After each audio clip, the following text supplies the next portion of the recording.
Halo, Assalamualaikum warahmatullahi wabarakatuh. Apa kabar Sobat Pendidikan semuanya?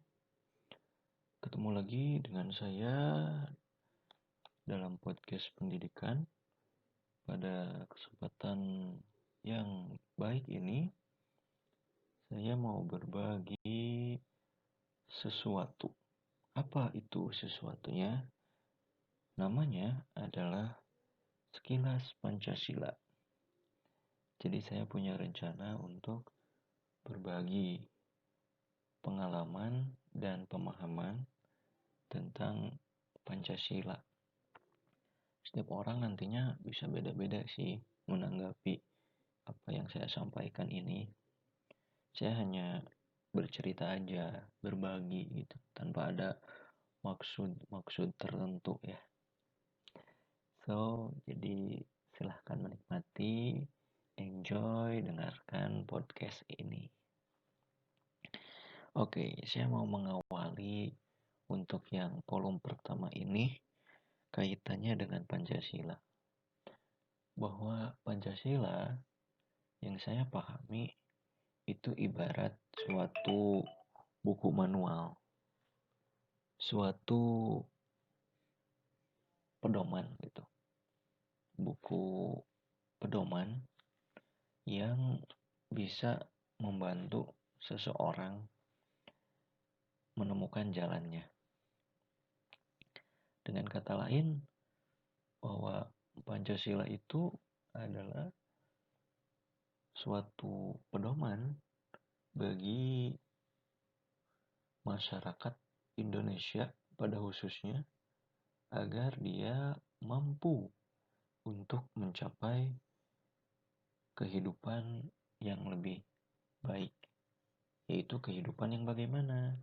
Tiada lain, tiada bukan adalah kehidupan masyarakatnya yang adil dan juga makmur. Kehidupan yang adil juga makmur ini hanya bisa terwujud ketika Pancasila itu tidak hanya dijadikan bahan diskusi saja yang berakhir pada paper-paper, tetapi juga harus lebih jauh dari itu, bahwa Pancasila itu harus ada di dalam tindakan masyarakat Indonesia. Selanjutnya, saya mau mengatakan bahwa Pancasila adalah dasar filsafat negara Republik Indonesia yang secara resmi disahkan oleh PPKI pada tanggal 18 Agustus 1945 dan tercantum di dalam pembukaan Undang-Undang Dasar 1945. Dalam perjalanan sejarahnya, eksistensi Pancasila sebagai dasar filsafat negara Republik Indonesia mengalami berbagai interpretasi dan manipulasi politik sesuai dengan kepentingan penguasa demi kokoh dan tegaknya kekuasaan yang berlindung di balik legitimasi ideologi negara Pancasila. Jadi memang selain daripada tujuannya tadi ya, yang saya sampaikan di awal, bagus sekali Pancasila itu, tetapi ya karena bagusnya itu, Pancasila terkadang oleh sebagian orang dijadikan sebagai alat manipulasi politik gitu. Demi tegaknya legitimasi kekuasaan atas dasar Pancasila, bisa saja segala sesuatu menjadi dibenarkan.